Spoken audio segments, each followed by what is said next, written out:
Goddag, jeg hedder Mette Kirstine Villasdatter. Jeg vil nu fortælle lidt om hvem jeg er og hvor jeg kommer fra. Min fader er handelsmand i Nyborg, Villads Knudsen, søn af skipper Knud Villassen og fru Voldborg. Min moder er Anne Kirstine Madsdatter Grå, datter af Mads Jørgensen Grå og Mette Kirstine Christensdatter Grå. Begge min moders forældre er Grå-slægten i Svendborg, hvis stamherre siges at være Niels Lauritsen Grå, handelsmand og borgmester i Ystad. Jeg er født i Nyborg 31. januar 1745, har 7 søskende, hvor flere døde tidligt. Min søster Valborg giftede sig med Otto Jakob Engelsted, søn af Malta Ulrik Engelsted kancelliråd, godsejer til Rørbæk og Risinge. Og hustru Karen Nielsdatter.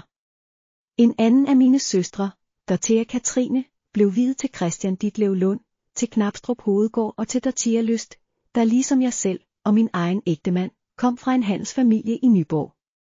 På billedet ses min mand, handelsmand, Laurits Rasmussen Lange, søn af skipper, Rasmus Larsen Lange og Anna Marie Hansdatter.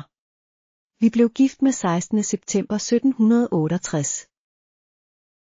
I 1781 købte min mand Ørbeklunde gods på Østfyn, som siden har været i slægtens eje. Jeg vil her ganske kort nævne nogle af vores børn, for hvem eftertiden kan have interesse.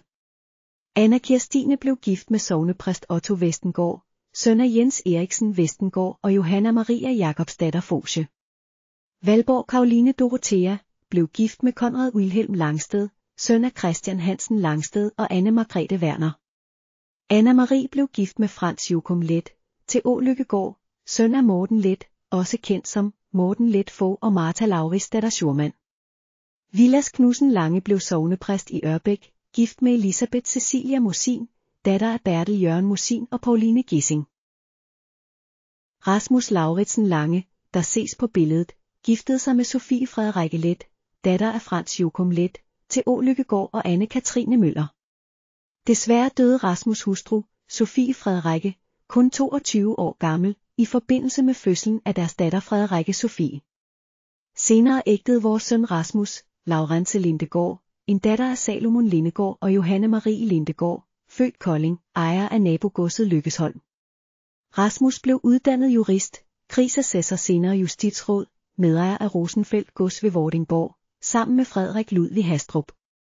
I 1809 solgte Rasmus sin part af Rosenfeldt og købte i stedet Ørbeklunde gods.